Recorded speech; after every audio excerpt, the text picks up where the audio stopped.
E saudar também os parceiros presentes, BR Cidades, né? Tiago está aqui representando.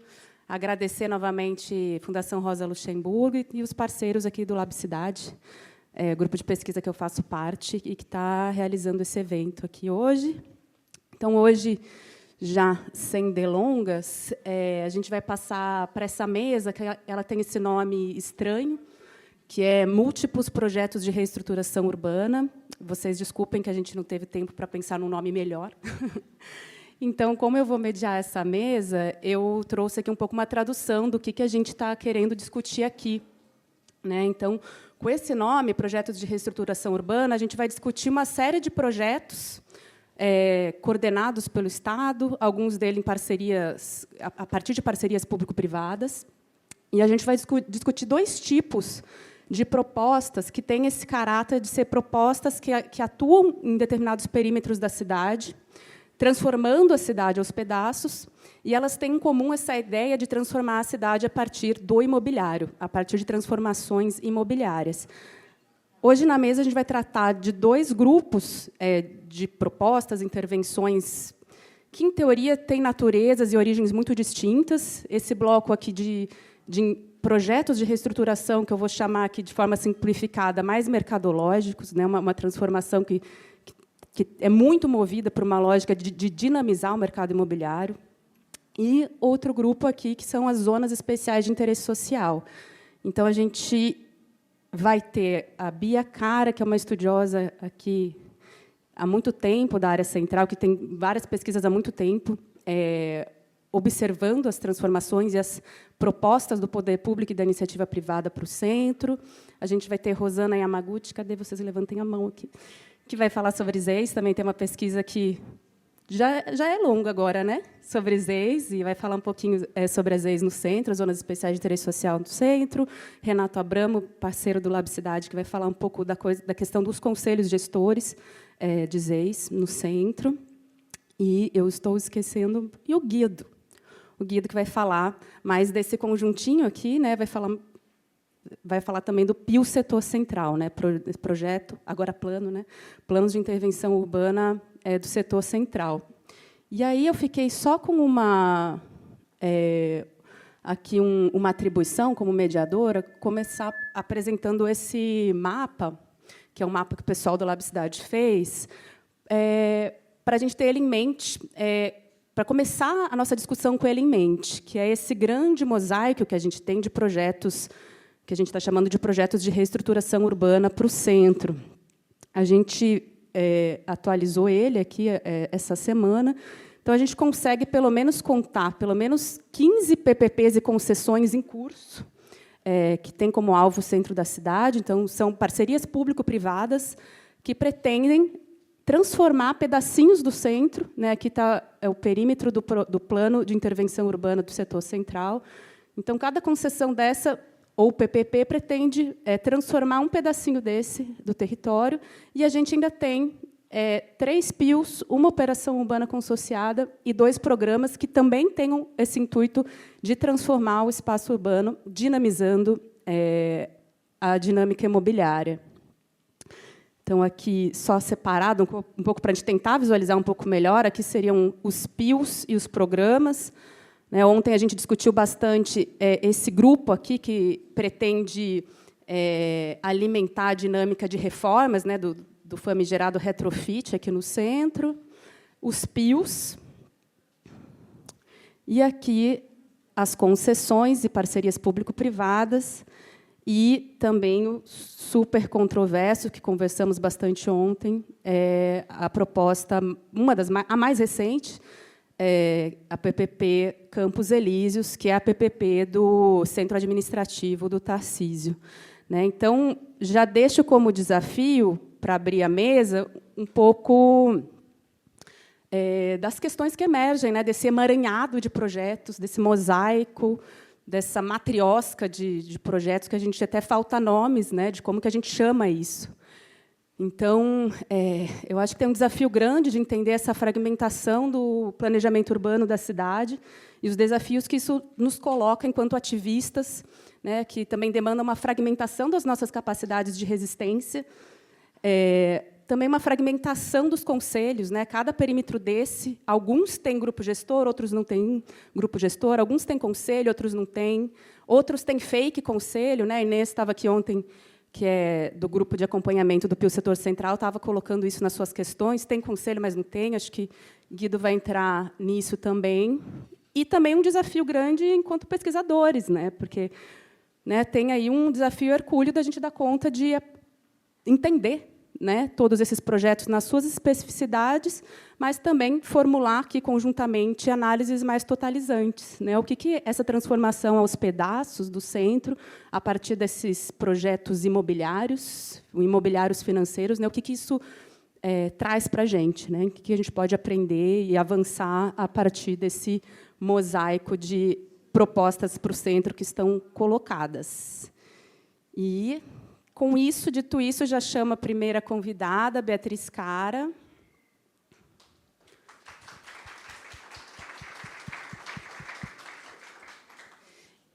E também vou aproveitar aqui, gente, para dar um recado que ontem, já pedi uma desculpa e dar um recado. Ontem a gente acabou que se estendeu a mais do que a gente pretendia, do que planejado em algumas mesas. Talvez tenha ficado um pouco desgastante. Então, hoje, a gente vai tentar aqui ter esse desafio de tentar ser mais conciso nas falas. Infelizmente, você cumprir esse papel meio chato de a gente tentar ficar nos 15 minutos para ter tempo da gente chegar nesses entendimentos coletivos no debate, que eu acho que é muito precioso. Tá bom? Então, vou ser a chata do que ficou lá nos... Já aviso com 10 depois. Pode ser? Bia, brigadão. Aí você fica à vontade para se apresentar. Já é todo. Já é... Olha, valendo. Boa tarde. Obrigada pelo convite. Eu fico bem feliz de estar aqui, na verdade, conversando com parceiros aí tão ativos e comprometidos, né, com os temas que estão sendo trazidos nesses dias. E eu vou, na verdade, dar uma contextualizada geral, né, do que nós, no meio que nós estamos falando, assim, um pouco introduzindo algumas questões em relação à forma de atuação do Estado, né. Eu não vou me detalhar no tanto que tem aqui já levantado no Lab Cidade, eu acho excelente, porque a gente vai poder conversar sobre isso e trocar depois, né, no futuro. As minhas pesquisas, elas datam, acho que desde que eu era estudante de graduação sobre o centro, tem uma relação, inclusive, atuação no setor público. Então, se puder... Ah.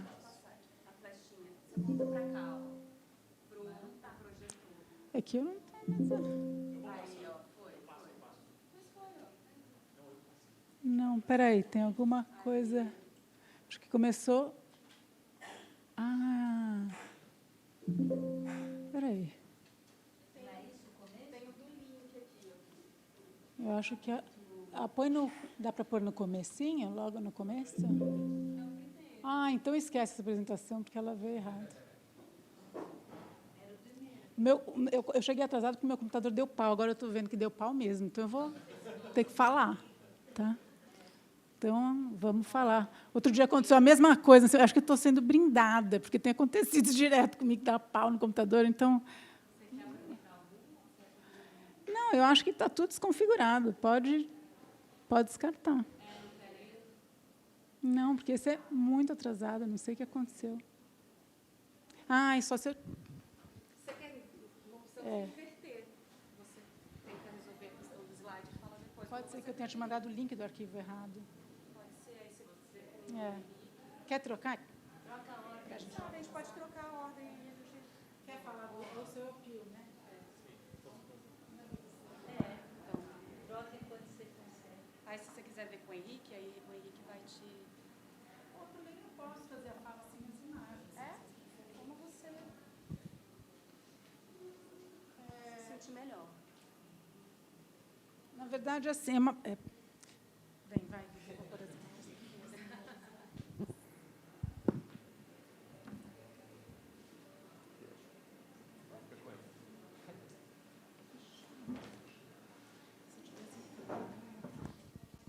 Boa tarde, todas, todos e todos. Primeiramente, obrigado o convite, obrigado, Laisa, pela mediação, Lab Cidade, Polis, é um prazer imenso estar aqui.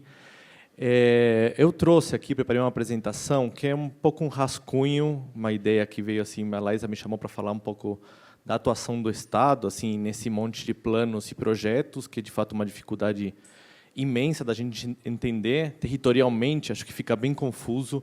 Então, eu arrisquei aqui algumas organizações, agrupamentos e títulos com chance de estar errando algumas coisas, justamente por ser um rascunho. Não está indo aqui, Henrique. Não. Será que é isso? Ah, estou ao contrário. Entendi. Tá. Bom, o primeiro, eu começo aqui falando do PIO Setor Central, que justamente é a tal da matriosca dos projetos, né? Que eu vou detalhar um pouquinho mais para frente, mas é o grande plano para o centro de São Paulo, né? Um pouco esse que é o plano que está colocado, que se divide aí, além desse grande plano, em projetos especiais, projetos estratégicos, né? Um pouco entrando nessa coisa do macro para o micro e entendendo aí que a participação nas PPPs é central nesse projeto. No segundo grupo, eu coloquei aqui o Triângulo São Paulo e o Requalifica Centro, que foi colocado bastante na última mesa de ontem, entendendo aí um grupo como se fosse de incentivos fiscais e subvenções, entendendo que há incentivos também no PIO e há também uma espécie de liberalização da regulação urbana aqui nesse grupo. Então, as coisas se misturam, né? Não é fácil aí da gente separar uma coisa da outra, né? E um grupo que eu chamei também de urbanismo privatizado, que é justamente essas concessões e PPPs, e a lista é infinita, né? Acho que você vai, na verdade, é difícil de ficar mapeando, né? Eu peguei aí as primeiras que me apareceram na cabeça, mais do que de fato em importância, colocando aqui a PPP do Campos Elíseos, que é um pouco que está na mesa. E finalmente aí essa novidade, não sei se tão nova, na verdade, acho que pouca coisa aqui é realmente novo, que é esse comitê Todos pelo Centro, que eu me pergunto, o que é isso? A governança? Um pouco para a gente pensar o que é essa nova novidade que está colocada. E disso, eu fiquei pensando que acho que talvez no centro, eu moro no centro, eu vivo no centro, trabalho no centro, acho que tem uma questão tão importante quanto esse monte de projetos, desse urbanismo, né? Esse para-urbanismo estatal, que é o cercamento, policiamento, vigilância e remoções. Um pouco de como se efetiva a transformação de fato. A nossa experiência do centro, muitas vezes, é mais permeada por esse grupo do que por esse, né? Acho que isso trata mais do privado aqui, para quem trabalha, vive, convive no centro. Um pouco essa questão me parece que é bastante central. E eu vou passar bem rápido por tudo isso, porque não dá para dar conta, e eu também não sou uma pessoa que entende cada um desses temas a fundo. Acho que vale a pena também falar da participação da sociedade civil. Então, desse monte de projetos, qual é o nosso espaço, né? Onde que a gente consegue incidir de fato aqui, enquanto eu sou representante da FAUSP e o setor central. E eu vejo que o único espaço que está colocado para a gente participar é o Conselho Gestor da IU, que, na verdade, não começou a trabalhar. Então, esse monte de projetos está rolando, e esse espaço do Conselho Gestor não foi formulado. Teve eleições no começo do ano, mas, enfim, ele não foi adiante. E o Conselho das EIs, que eu acredito que o Renato vai falar um pouco melhor, como sendo uma alternativa aí para a gente também poder incidir nesse monte de planos, lembrando que aqui existe um artigo 50 do plano diretor que permite aí a constituição de elaborar projetos e planos a partir dos conselhos. Então, me parece que pode ser uma brecha aí para a gente pensar se é que existe uma brecha, né? Eu só trouxe aqui sobre a questão da participação, porque mesmo a Operação Urbana Centro, que eu fui representante do IAB durante 5 anos, com a Ana Gabriela Cachico, a Simone Gatti, mesmo tendo assim arrecadado pouco, eu acho que é importante dizer que as únicas 2 obras que se colocaram de habitação na Operação Urbana Centro eram o HIS 7 de Abril, que está paralisado, acho que as obras tinham sido licitadas, mas o espaço foi ocupado, e o censo de cortiços, que foi realizado, foi finalizado, mas não foi divulgado. Então, assim, também, o que adianta essa participação se a gente, de fato, o espaço está muito restrito, né? Reuniões mensais bastante maçantes, e esses projetos aí, que são 2 pequenos projetos, comparado com o tamanho do centro, estão completamente paralisados. Entrando um pouco no PIO Setor Central, eu trouxe aqui alguns elementos que eu entendo como se fossem novidades com relação às operações urbanas, a esse monte de outros planos grandes que a gente entende, né? O primeiro novidade, esse bônus que ainda não entendemos o que é, né? Acho que nem o mercado, por enquanto, entendeu. Acho que está todo mundo esperando para entender o que é esse jabuti que colocaram no meio do Pio, que, digamos, transforma área construída de HIS ou retrofitada, ou, digamos, retrofitada em tombado, em bônus de área construída para o mercado produzir. Essa equivalência e tal é alguma coisa um pouco nebulosa. O próprio presidente da São Paulo Urbanismo me falou que estava sendo um pepino para eles implementarem esse bônus. Dentro dessa ideia do Pio, a gente tem que entender, então, uma operação urbana se realiza com um programa de intervenções e dinheiro, simplesmente, né? Que temos aqui uma concessão, nesse Pio Setor Central, uma concessão gratuita de metade da área construída e uma concessão onerosa, cujo bônus aí é quase outra metade. Então, o que resta aí de outorga onerosa para arrecadação e elaboração do programa de intervenções, efetivar a transformação no território, é muito pequeno nesse Pio, que, se somado com os fatores de planejamento, que foi uma discussão que a gente realizou aqui faz 1 ano e meio, 2 anos, nem lembro mais, a gente vê que os fatores de planejamento comparados com os fatores de planejamento do plano diretor, a gente tem uma série de descontos exorbitantes, assim, de 84% do valor da operação urbana, e gratuidades aqui ainda na antiga operação urbana Centro, aqui na área do Campos Elíseos, justamente, gratuidades que a gente se pergunta aqui se realmente vai ter programa de intervenções, né? Essa que é a pergunta, assim, com tanto desconto, tanta gratuidade, se de fato o Pio Setor Central, a ideia é transformar de fato o território.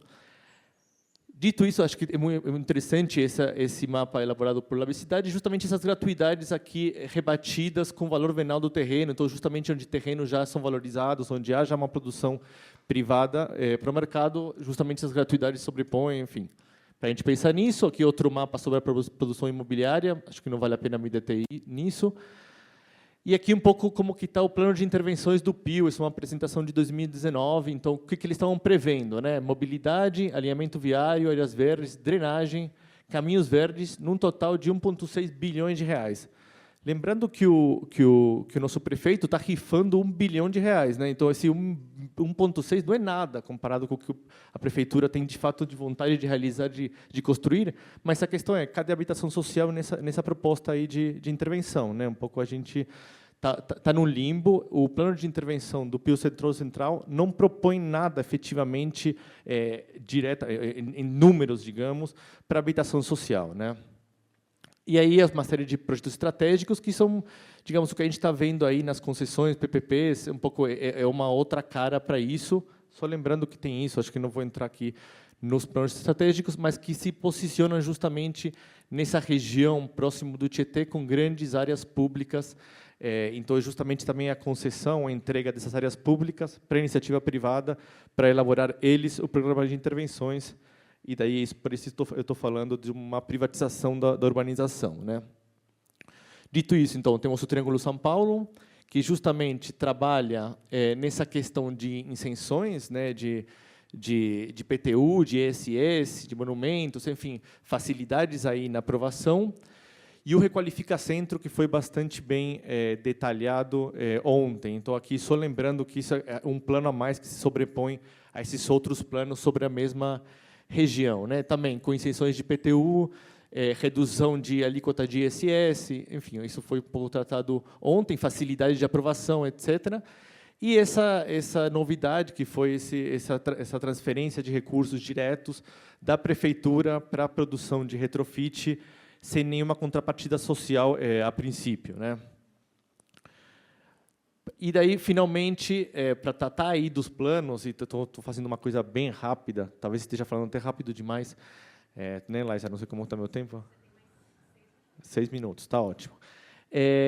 Então, esse comitê intersecretarial, Todos pelo Centro, não sei se vocês estão sabendo disso, mas que é um comitê formado apenas pelo poder público, no qual convidam setores do mercado, a princípio, porque ninguém chamou a gente, eu acho, não sei se alguém foi lá conversar, setores um pouco para conversar, um bate-papo, né? Um bate-papo com a prefeitura, no qual a sociedade civil não participa. Então, acho que um pouco para a gente pensar aí nossos lugares, o que a gente tem pela frente, os desafios, né? Dito isso, eu só trouxe a PPP do Campos Elíseos, eu acho que, para a gente não esquecer que isso é o que está na pauta agora, é o que a gente tem que se contrapor, essa parceria do Governo do Estado com o IAB São Paulo, realizando um arrasa-quarteirão aqui bastante significativo, né, com essas intervenções aqui de porte Berrini, com investimento bilionário, e a questão aqui da Cracolândia, que eu acho também interessante, que eu vou falar um pouquinho mais para frente. Então, isso para falar um pouco dessa esfera que é do virtual, né, dos projetos, dos planos, que interferem na nossa vida, mas, mais do que isso, eu acho que interferem esse outro, que eu chamei de paraurbanismo, que esses outros elementos que são as emoções, né, que interferem diretamente na vida da vida das pessoas que moram no centro. Também se falou um pouco ontem das ações de sentenças de despejo, né, aqui na região central, muito concentrado aqui, esse é um outro mapa do Labicidade, e no qual aqui os decretos de utilidade pública, eu fui dar uma procurada rápida, isso aqui está na plataforma no GeoSampa, só um monte, né? Você começa a procurar, existe sem fim de decretos de utilidade pública para tudo, né? Assim, eu entendo, né? O Centro de Educação Infantil aqui ninguém vai se contrapor a isso, né? Mas um pouco a gente entender estrategicamente como que isso se relaciona um pouco com esse espaço, né? Que é o centro, né? Então esse é um ponto. O segundo ponto é o cercamento, né? O que a gente está vendo aí no Vale do Anhangabaú, o que a gente está vendo, enfim, em muitas regiões do centro. Esse aqui talvez seja mais gritante, esse espaço que era para todos e virou para alguns poucos consumidores, que interfere de fato na forma que a gente vive, usufrui, se diverte, anda, se encontra no centro. Que aqui uma notícia da Folha de São Paulo, que passou mais de 100 dias cercado a posto de concessão, né? Isso a gente um pouco tem visto cotidianamente. E uma coisa que a gente passou a conviver com esses tapumes com uma facilidade inacreditável, né? Isso me chama muita atenção aqui no Ibirapuera. Isso é uma coisa que para a gente pensar o que a gente está acontecendo com a cidade, né? O segundo ponto, o terceiro ponto, né, a vigilância, né? Outra coisa que a gente está vendo que vai determinar bastante do jeito que a gente anda pela cidade, o tal do Smart Sampa, que agora está fazendo parceria com o Haganá, né? Antes eram só câmeras públicas, digamos, vamos chamar assim. Agora é câmeras privadas junto com o público, uma bagunça nesse sentido. A ideia de se colocar 40 mil câmeras, o centro costuma ser um lugar meio importante nesse sentido, e a ideia que foi aventada em 2023 de no prédio dos Correios virar um lugar, um hub de monitoramento. Então, um pouco o centro de São Paulo aí vira um pouco a cabeça desses olhos que tudo vem, né? E por último, eu acho que não menos importante, a ação da polícia, né? Diretamente nesse território. Eu trouxe aqui figuras do que está acontecendo agora na região da Santa Efigênia, que me parece bastante interessante. Teve um reforço do policial, os policiais ganhando mais para trabalhar no centro. Estava em alguma dessas notícias essa história dos policiais, enfim. Mas me parece que é uma questão interessante. Fiquei pensando no que a Paula falou do distressed, ativos desestressados, né? E o trabalho aí da polícia nesse rebaixamento do custo da propriedade, né? Um pouco para a gente pensar aí que eu não sei exatamente se eu estou falando uma coisa correta, mas que os comerciantes da Santa Efigênia foram uma das pernas importantes para se contrapor ao projeto da Nova Luz, se não me engano, né? E agora você tem a Cracolândia, uma coisa que nunca tinha visto até então, a Cracolândia entrando dentro dos imóveis Santa Efigênia. Então, há um trabalho aí muito sutil, não tão sutil, na verdade, aí, de um pouco ir levando o fluxo para lugares justamente para desvalorizar e criar esses conflitos internos. E um pouco uma piada meio Tom Zé, que é essa coisa de estressando para desestressar, né? Assim, Paula, criando justamente, entendendo que existe aí a polícia fazendo um trabalho de urbanismo que, de fato, é inigualável. Para finalizar, então, acho que está certo, um pouco levantado esse monte de coisas que eu falei meio euforicamente, levantando aí as questões que eu acho que são importantes para a gente ter na cabeça, né? A participação limitada da sociedade civil, que a gente viu, né, os poucos espaços que a gente tem para para trabalhar dentro na esfera, digamos, institucional, né? Dentro daí desse urbanismo, planejamento. Esse conjunto de planos e projetos com várias estratégias e atuação com um único objetivo, né? Que é a aposta única na atuação do mercado via PPPs, concessões e outras formas de atração, liberalização urbanística, incentivos fiscais e subvenções, né? A novidade do PIL Setor Central, aí, com programa de intervenções sem especificação de demanda habitacional, esses tais de novidades, bônus equivalentes, descontos em gratuidades na outorga onerosa, e a diminuição, portanto, da arrecadação e a possibilidade de intervir no centro, e, finalmente, na atuação desse para-urbanismo estatal, a outra face do urbanismo, acho que isso é uma coisa para a gente também tem que ter na cabeça, e a contribuição para a desvalorização do patrimônio, ativos distressed, o aumento do rent gap, usando aí uma fala do Neil Smith. Muito obrigado.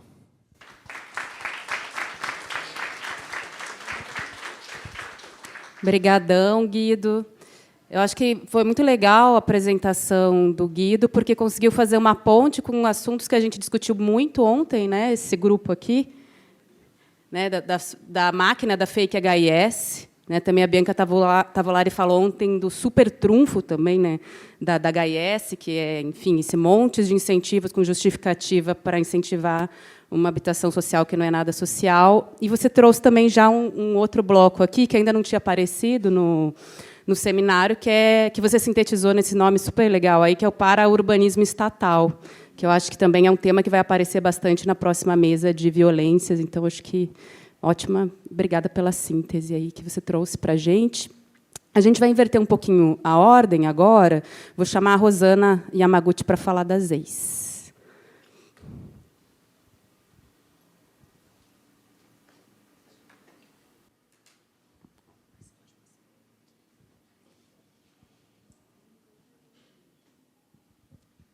Boa tarde a todos. Também agradecendo aqui ao convite do Labcidade, do Polis, para estar aqui hoje e nesse debate que está sendo bem interessante. Meu nome é Rosana, sou doutoranda pela UFABC e arquiteta concursada na prefeitura. Eu tenho uma pesquisa de mestrado que tratou das EIs de vazios na zona leste do município.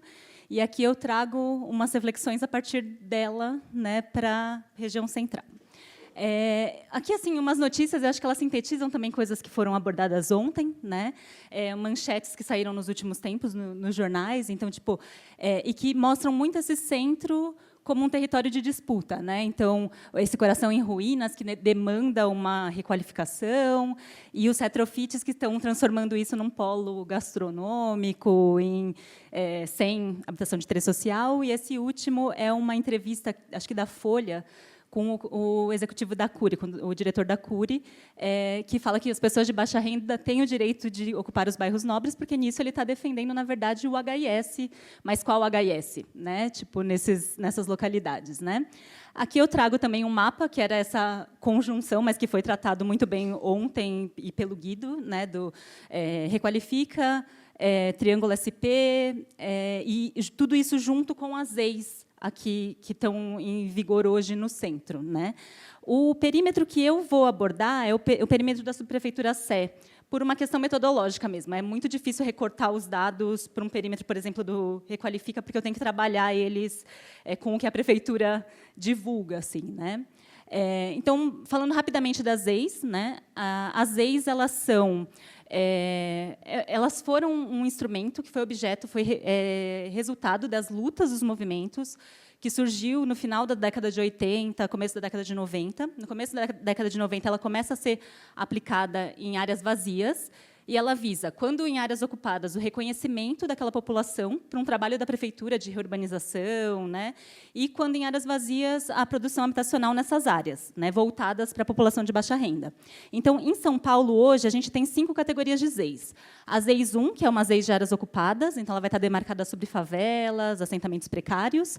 As ZEIs 2 a 5, as ZEIs 2 e 3, elas são ZEIs de vazios em áreas com infraestrutura. A ZEIs 4 ela está em áreas de manancial, então ela visa esse projeto de reurbanização de áreas de manancial.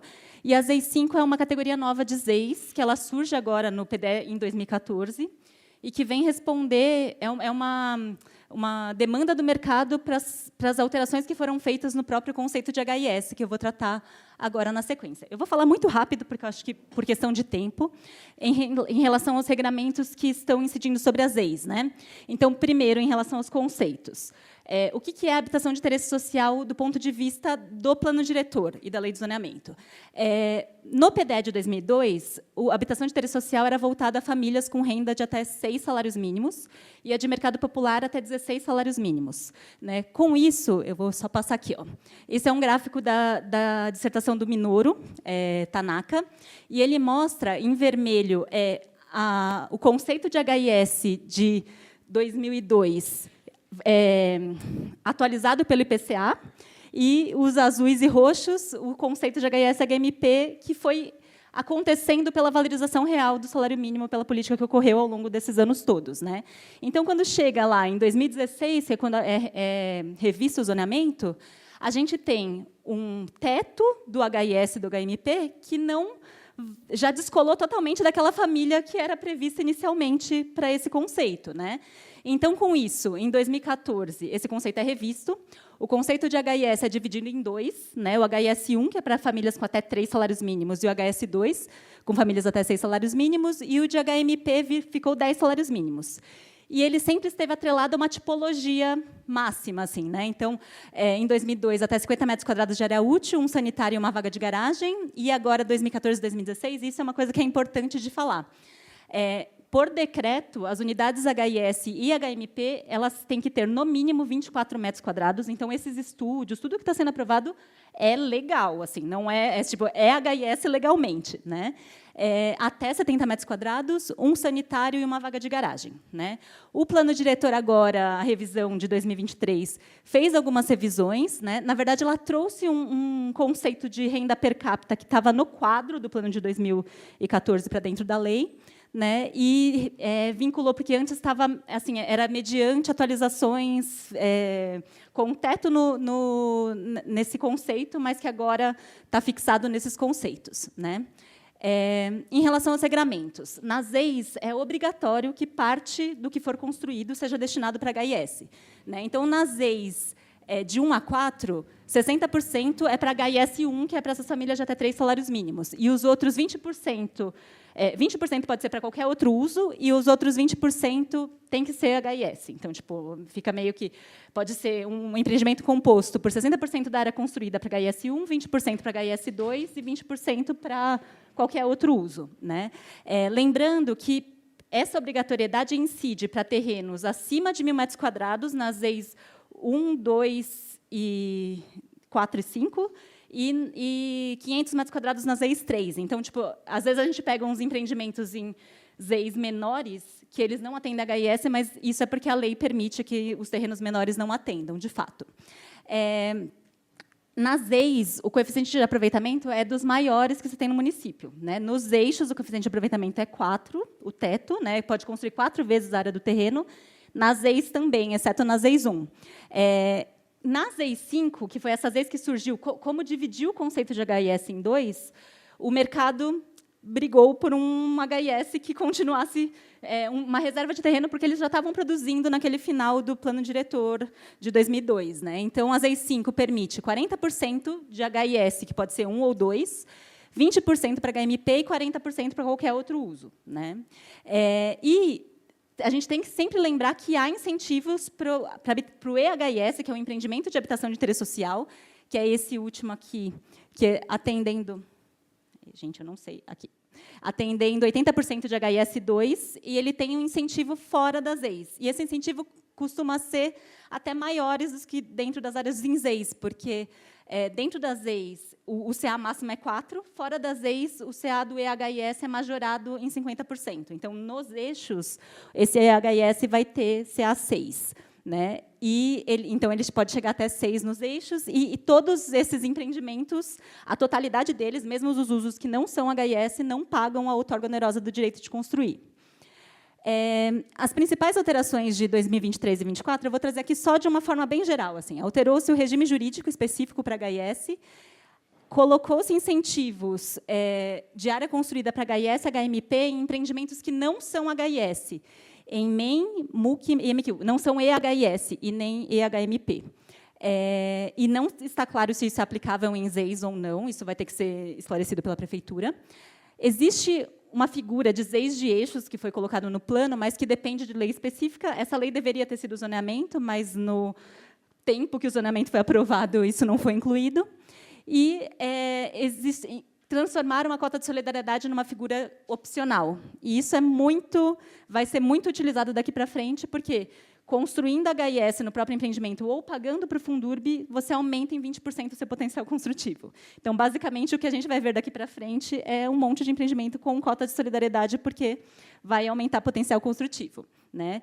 Aqui eu coloco que duas questões para a gente ficar de olho, que essa solução dada no PDE de um controle, ela é basicamente cartorária, ela deixa assim, o registro na matrícula do imóvel, tem uma previsão de multas e tal, mas tudo isso vai depender muito da fiscalização da prefeitura, para que, de fato, seja efetivada essa questão de multa, e é muito difícil pensar numa multa de um edifício, um empreendimento já ocupado, né? Como que vai ser dada essa fiscalização? Então, isso tudo a gente tem que ficar muito de olho e pressionar. Isso tudo também foi resultado de uma ação civil e uma investigação que está sendo feita no âmbito do MP sobre a destinação desses HIS, né? E que esses incentivos todos que estão sendo dados para o HIS, eles vão impactar nas ZEIS. A gente não sabe se positivamente ou negativamente, mas agora pode, colocando HIS em qualquer empreendimento da cidade, você tem potencial construtivo a mais, e isso vai trazer um grande impacto.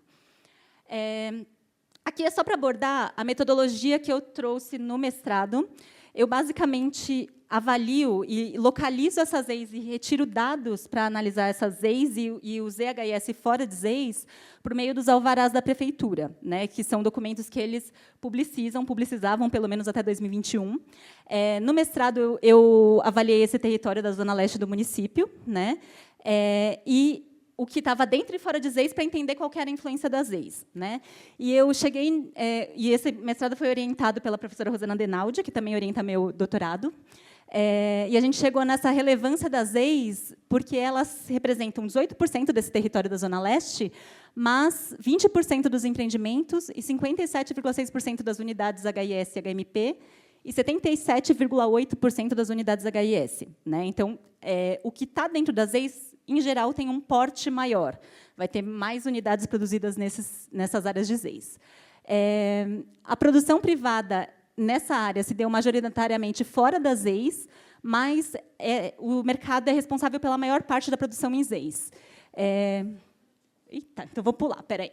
Eu só vou pular, então, aqui, para essa questão da demanda prioritária, porque, com essa pesquisa, a gente conseguiu avaliar o que foi aprovado como HIS 1 pelo mercado, a gente entendeu que isso foi voltado para 0 a 3 salários mínimos. E a gente supôs que o que foi aprovado pelo poder público foi para 0 a 3 salários mínimos, não é uma regra, mas isso mostrou, assim, esse gráfico aqui, ó, o vermelho é o que a gente está chamando de HIS prioritário. Então, ele é majoritariamente para a população, quem produz para a população de baixa renda, majoritariamente é o poder público e não a iniciativa privada. Para essa pesquisa, para esses dados que eu trago hoje, minha pesquisa não abrangia o território do centro. Então, eu juntei a minha metodologia que eu apliquei para o PDE de 2014 até 2021, com o trabalho do Rodrigo Minoro, Tanaka, que ele faz um trabalho muito parecido com o que eu fiz para o PDE de 2002, só que olhando para fotos aéreas e as transformações que isso trouxe em fotos aéreas, e para outras bases, como produção da Coab e CDHU, e com a metodologia os dados disponibilizados pelo monitoramento do PDE da prefeitura, que analisa os alvarás de 2014 a 2021. Então, eu juntei tudo isso e trouxe esses dados, são esses os empreendimentos aprovados em ZEIS. Encontrei 58 empreendimentos, 40 privados, 13 públicos, 4 PPPs e 1 que é movimento de moradia. Né? Eu vou passar, porque eu faço uma distinção disso por legislação. Eu acho que essa é a parte interessante. Aqui é o PDE de 2002, zonamento de 2004. Nesse universo, a gente teve 29 empreendimentos em ZEIS. 15 privados, 12 públicos, 11 PPP e 1 do movimento de moradia. Se a gente olhar esse gráfico aqui, é o número de unidades. Né? Então, a gente tem 1.000 unidades públicas, mais ou menos, de HIS. A PPP era 126, era pouquinho. 2.500 unidades privadas de HIS e 2.200 unidades de HMP nessas EIs pelo PDE de 2002. Quando a gente vai... aqui são algumas imagens ilustrando. Lembrando que, pelo PDE de 2002, a gente só tem ZEIs 3 no centro. Né? Então, esses são alguns empreendimentos aprovados como ZEIs 3 no centro. Esse último aqui, já do finzinho, 2017. O finzinho o direito de protocolo aqui. Né? 2017 é o ano que saiu o alvará de aprovação. Né? Então, também essa transformação das unidades, aqui, assim, olhando para esses empreendimentos, a gente vê essa redução da unidade, então, a gente vai percebendo essa questão dentro dessas EIs. Pelo PDE de 2014, são também 29 empreendimentos, só que 25 privados, só que aqui a gente começa a ver o protagonismo das EIs 5. Desses 25 privados, 17 estão em EIs 5. Os públicos, que eram 13 pelo PDE de 2002, passam a ser 1 pelo PDE de 2014, e 3 PPPs, né, 3 com alvarás. Né, lembrando que pode ter empreendimentos que não tiveram alvará e estão em ZEIs, e que esses eu não consegui identificar. Então, aqui é muito claro como o poder público perdeu esse papel de construtor, provedor da habitação, e como ele está delegando isso para as PPPs e para a iniciativa privada. Né? E a iniciativa privada, o foco dela nesse HIS2 em ZEIS 5, mais de 3.000 unidades, ou no HMP. Né? Que, esses empreendimentos eles têm muito uma composição de uso. O ZEIS ele tem que ter HIS, mas pelas EIs terem essa restrição de ter que ter HIS, em geral, a iniciativa privada coloca o HMP, coloca R2V, coloca outros usos junto com esses empreendimentos. Aqui são alguns exemplos em ZEIS 3, a Plano e Plano, que apareceu ontem também aqui nas pesquisas, como até uma das que mais atuam no centro. Essa Mundo Apto, que eu não conhecia, mas que também está fazendo alguns empreendimentos. E aqui em ZEIS 5, né, esse pátio central, que é dessa Direcional, que é uma construtora que atua muito na Zona Leste, e que esse tem até unidades com uma metragem interessante, tipo 50 metros quadrados, mas que esse já está lá para perto da Lava Pés, assim, né? E esse All Liberdade com unidades micro, assim, bem estúdio mesmo. Né? Então, considerações finais. Essa mudança de atuação do poder público, né, que é muito clara com esses dados. Novos produtos com essas unidades estúdio. Uma produção sem política de habitação. A gente tem que lembrar que o PMH até hoje não foi aprovado. Ele foi para a Câmara em 2016 e nunca foi nem discutido. Né? Então, a especialização do mercado nesse chamado segmento econômico, com um produto que descola do atendimento às famílias de baixa renda. Com isso, a gente tem que os instrumentos, por si só, não garantem essa produção esperada, né? E que a gente precisa disputar a aplicação desses instrumentos. Aí eu trago uma frase da Cláudia Virgínia, do Gerum e da Rosana, de um artigo para a Euri, que é que o urbanismo progressista caiu numa armadilha metodológica ao atribuir forças inerentes aos instrumentos, dissociadas das relações sociais, dos projetos e das estratégias dos agentes públicos e privados para preencher e dar conteúdo a esses instrumentos. Então, a gente tem que o mercado se apropriou dessas EIs, e eles estão produzindo EIs, eles, inclusive, defendem as EIs, né, porque é este o produto, contando também que o poder público não está fazendo nenhuma fiscalização e nenhum controle de demanda para essas áreas. Então, a gente necessita dessa necessidade de forte atuação e pressionar o poder público para que garanta a devida destinação dessas unidades. Acho que eu passei um pouquinho, né? Desculpa. Aí é só referências e obrigada.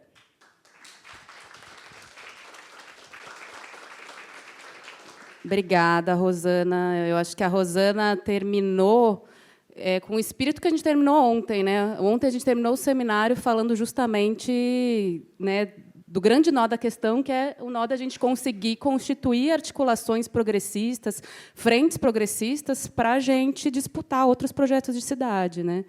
É muito alarmante, né? A gente vê um instrumento que nasce das lutas populares, né, zonas especiais de interesse social, sendo completamente capturado, né, e oferecendo um tipo de produção de cidade muito parecido com o que a gente discutiu ontem. Né? A gente quase não consegue nem distinguir, vendo as fotos, a diferença dos apartamentos que a gente viu ontem, as fotos, né, na discussão da Fake HIS, outras apresentações, desses em ZEIs.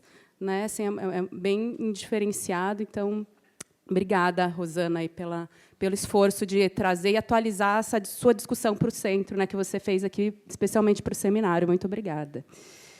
E agora, continuando o debate das EIs, vou chamar o Renato Abramo, que é do Lab Cidade, e ele vai falar um pouco do desafio de quem está por dentro dos conselhos gestores das EIs, né, que, teoricamente, aí estão com esse desafio de fazer o controle social. Obrigada. Obrigado, Laísa. Boa tarde para todo mundo. Eu sou Renato, pesquisador do Lab Cidade e do Observatório de Remoções. E um pouco o intuito dessa apresentação agora é falar sobre a experiência nos conselhos gestores, sobretudo do conselho gestor de 2 quarteirões em Campos Elíseos, que a gente acompanha desde 2017. Então, também, um pouco a ideia é fazer uma inversão, né? Eu acho que a gente está vendo muito do planejamento urbano, né? dos planos, e agora a gente vai fazer uma coisa mais de baixo para cima. Ver um pouco no chão, no terrão, como é que essa coisa aterriza e as mobilizações que acontecem, né? Só para contar para vocês, eu preparei uma apresentação que eu vou tentar muito rapidamente contextualizar esse conselho gestor, as intervenções que dão origem a esse conselho gestor, contar alguns episódios dessa experiência e terminar mostrando algumas fotos do conselho gestor. Não só porque metade do seminário do centro está nessas fotos, mas porque elas têm outros aspectos que dá para abordar a partir dessas fotos. Como a gente acompanha essa experiência desde 2017, eu tenho muita coisa para falar. Eu vou pôr um cronômetro na minha frente para eu não me passar do tempo. Eu que faço, né? Deixa eu ver. Chique, hein? Tá, a gente vai aqui para Campos Elíseos, né? No coração do centro de São Paulo, e nós vamos falar principalmente de 3 quarteirões. Obviamente que esse mapa ele está datado, né? Essa não é mais a realidade desse território, mas são 3 quarteirões que a gente conhece, né, pela sua numeração fiscal, que a gente chama de quadras, né? A quadra 36, a 37 e a 38. Hoje em dia, elas estão, basicamente, tudo isso daqui já foi, a população e comerciantes foram removidos e esses 3 quarteirões foram demolidos, né? Aqui é um terreno baldio que também já não está mais assim, então já se transformou muito toda essa região, né? Que é o Colégio Sagrado Coração de Jesus. Isso daqui é de um dossiê que o Lab Cidade fez, né, da região da Luz, mostrando as EIs dessa área que nós, das EIs, né, que acabamos de ouvir a Rosana, né, dessa região, porque as quadras, né, essas 3 quadras, elas fazem parte da mesma EIs 3. Mas, em tese, deveria ser um conselho gestor, então, constituído para todas as EIs, mas não foi isso que aconteceu, né? Eu vou contar muito rapidamente. Acho que, em 2017, na virada, né, depois da virada cultural, acho que todo mundo se lembra, né, quando a prefeitura, na época era o Dória, começou a demolir algumas pensões com gente dentro. Eu acho que esse momento foi o estopim, né, que veio para o debate público que mais uma intervenção, né, porque a gente está vendo desde ontem que nós estamos falando de décadas, né, de intervenção nessa região, mas mais uma intervenção estava começando, né. Obviamente que tinham processos de desapropriação que já vinham correndo, mas publicamente a coisa aparece, né, quando começam, depois de uma operação militar muito violenta ali, em 2017, o fluxo estava ao redor, estava situado nesses quarteirões, então, na véspera, teve uma operação muito violenta do governo do Estado e da prefeitura e da polícia, e, na sequência, começaram as demolições. Aqui também o Pedro Lima fez essa imagem mostrando as obras, né, a construção da Casa Paulista da PPP, né, que veio avançando para cima desses quarteirões. Mas ali naqueles quarteirões, nesses 3 quarteirões, né, da quadra 36, da 37 e 38, nós tínhamos 2 PPPs valendo. Uma que é a do Hospital Pérola Baiton e a outra que é a continuidade da construção dessas torres habitacionais, no caso da 37 e 38. Né? Aqui é o Hospital Pérola Baiton, no quarteirão da quadra 36, ficou esse casarão tombado, que era uma ocupação, o resto tudo foi demolido e esses equipamentos da prefeitura ficaram, né? Aqui também é um mapa do pessoal do Lab Cidade, mostrando as intervenções e as demolições no seu conjunto nesse território, para mostrar a escala e a magnitude disso, né? Se for o caso, depois a gente volta, mostra. Eu estou tentando passar rápido.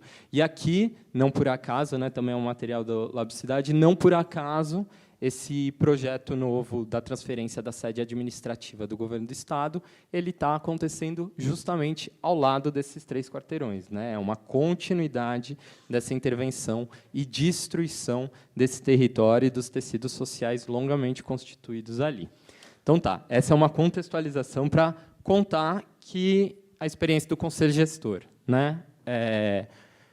Quando começa o Dória a demolir com gente dentro, né, as pensões, logo se articula uma mobilização muito grande da sociedade civil, né, seja dos moradores e comerciantes desses quarteirões, seja dos movimentos de moradia da área central, seja dos coletivos de pesquisa, como o Labicidade e o Observatório de Remoções, mas os coletivos ativistas nessa região, né, de redução de danos, os coletivos culturais, ali é uma região que tem muitos teatros, né, uma região muito efervescente, né?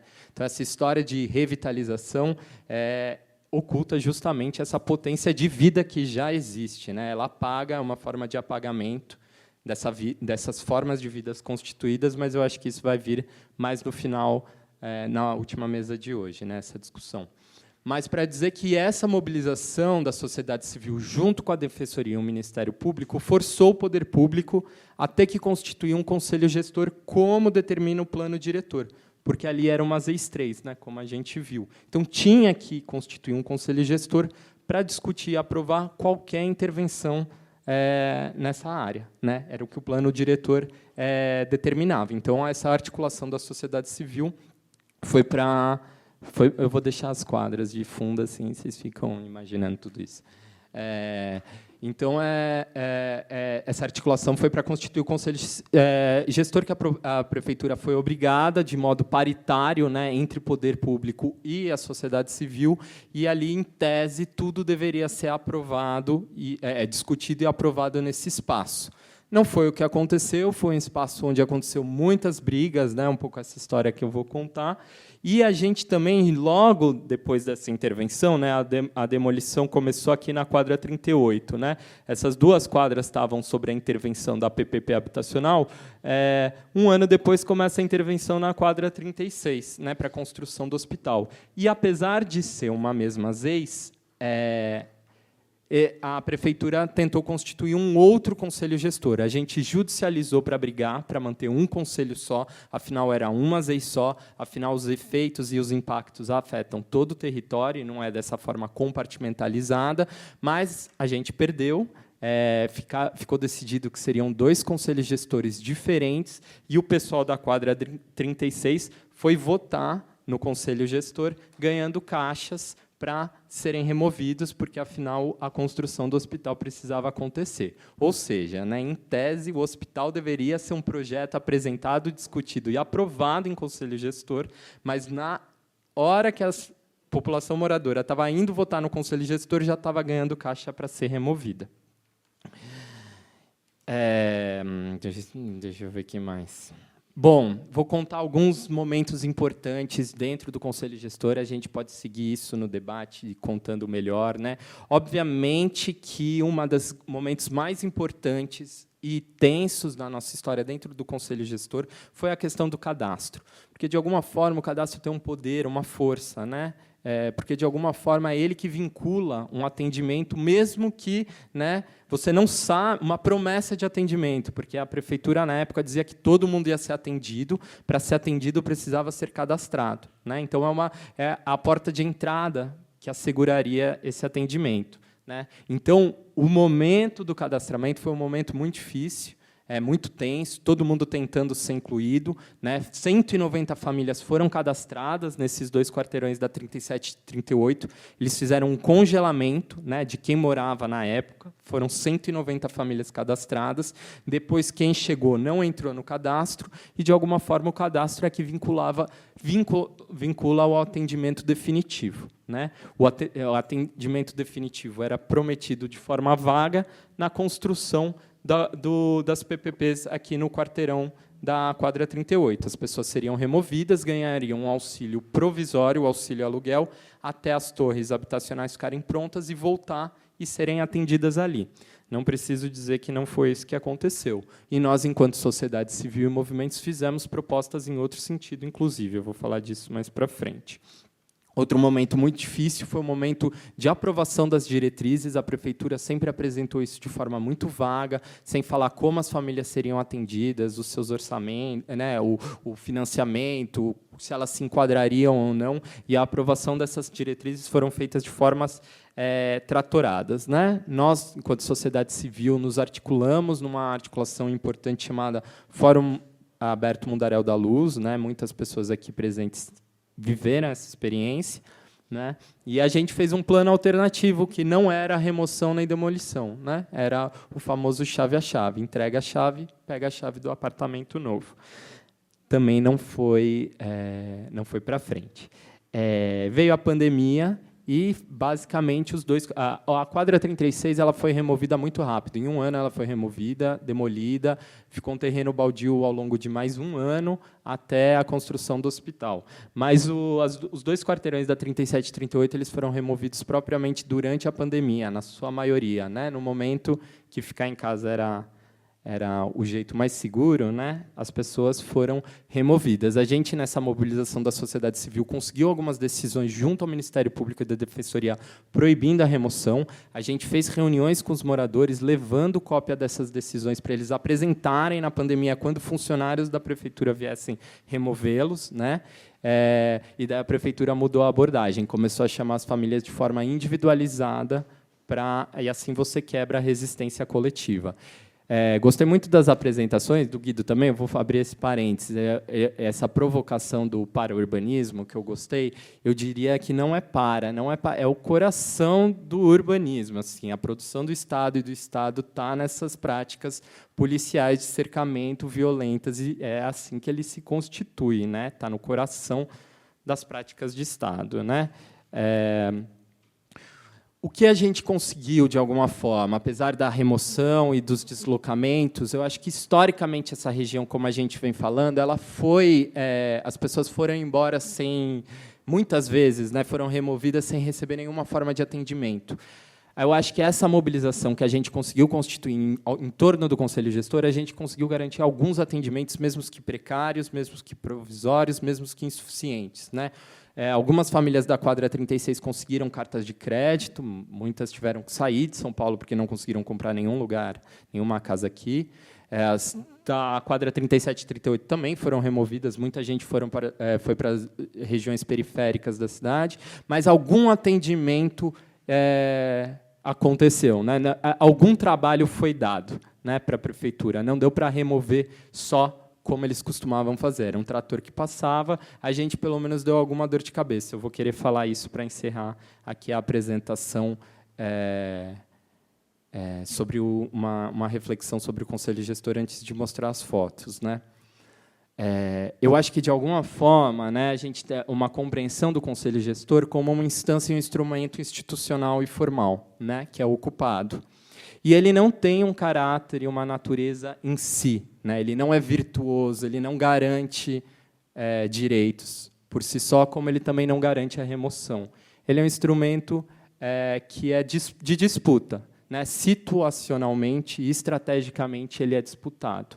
As forças, as correlações de força de um determinado território, de um determinado momento, vão se ocupar desse espaço, né, vão tentar disputá-lo, né, naquela determinada conjuntura, né, e ver, né, na disputa o que esse instrumento para onde ele vai, né? Ele não tem um caráter em si pré-determinado. Não dá para falar que os conselhos dizeis são maravilhosos, eles garantem direitos, ou que eles não servem para nada. Eu acho que eles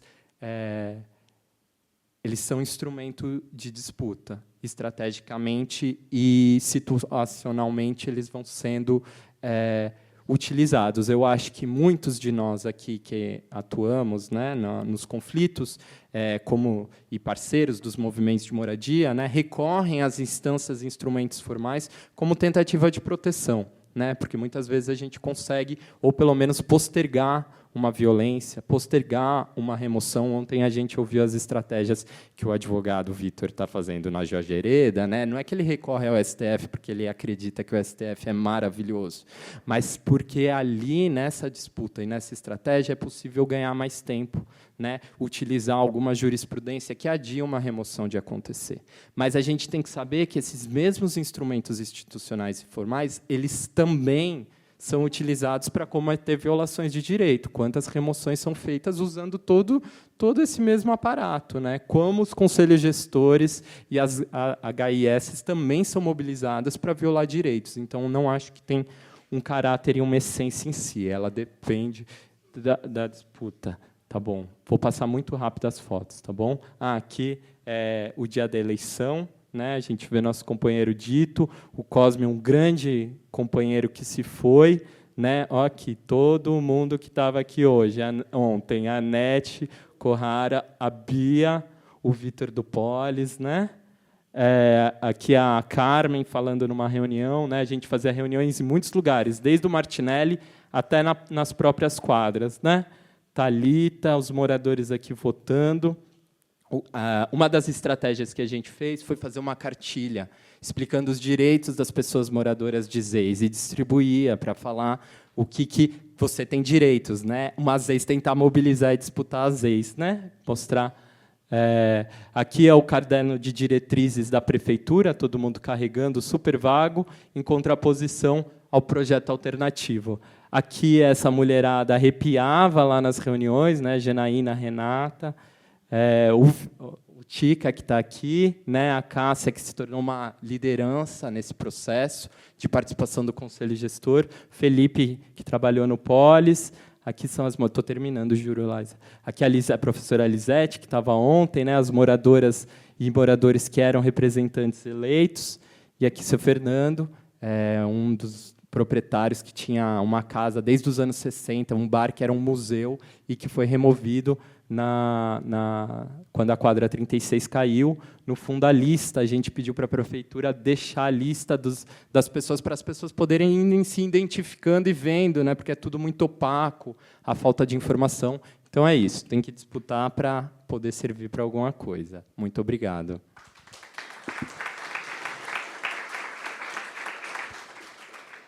Obrigada, Renato. E todas essas emoções, a gente está falando de um conselho gestor de ZEIS, né? Pensar que a maioria das ZEIS ocupadas, né, a maioria desses territórios ocupados por pessoas de baixa renda no centro, não possuem esse tipo, né, de instituição aí que faz o controle fiscal, o controle social da implementação desses instrumentos. E, com isso, obrigada, Renato. Vou chamar aqui a última apresentação da Beatriz Cara.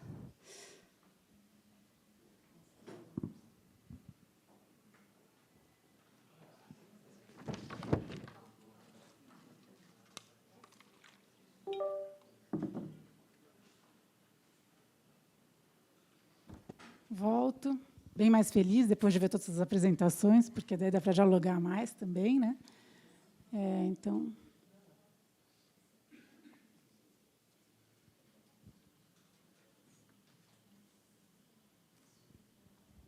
vou ver se eu acerto isso aqui. É só passar.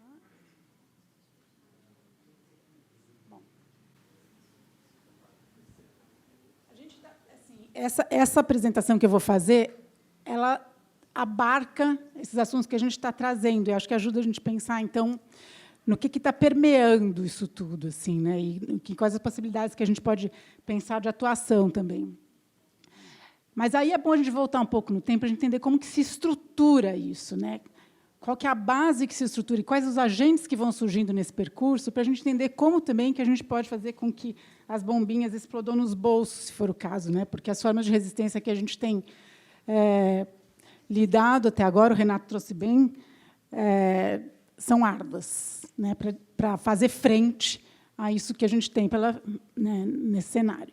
Então, assim, a ideia de revitalização, renovação em todos os REs, ela surge se contrapondo a uma ideia de degradação, né, que não vai acontecer só nos centros do Brasil, é uma ideia que, novamente, vem importada, estava acontecendo já nos países que estavam se desindustrializando, num contexto de mudança, né, do capitalismo industrial para o capitalismo financeiro. E vai chegar, lógico, aqui nas cidades brasileiras, como vários modelos, inclusive que permeiam várias dessas intervenções que a gente tem, vão aportando aqui e vão se tornando motes durante um longo percurso que começa em meados dos anos 70, vamos dizer assim, e assim vai, né? Mas que vai chegar com mais força no centro de São Paulo a partir da década de 90. Nessa mesma época da década de 90, além do interesse de vários setores da sociedade começar a se voltar para o centro, mas não do mercado ainda, a atenção dos movimentos de moradia também, que era forte a atuação na periferia da cidade, né, do movimento de reforma urbana, ela também passa a se voltar para o centro, colocando em pauta a reutilização daqueles imóveis vacantes que existiam no centro, uma grande quantidade de imóveis que os movimentos começam a listar e analisar a possibilidade de transformação deles, propondo para a ocupação de habitação de interesse social, na década de 90. Com essa ideia da revitalização aportando aqui, e também a atuação dos movimentos de moradia e outros setores progressistas da sociedade, acaba se formando uma visão bipartida, esquematicamente, né, sobre quais deveriam ser os rumos, então, de transformação da área central. Daí a gente tem, de um lado, uma visão que se pauta na reversão da degradação, vista como, além da existência de grande número de imóveis vazios, da falta de interesse do mercado, inclusive da falta de renda daqueles imóveis que foram construídos num período, né, visando o rentismo, também como os camelôs, morador de rua, espaços públicos descuidados.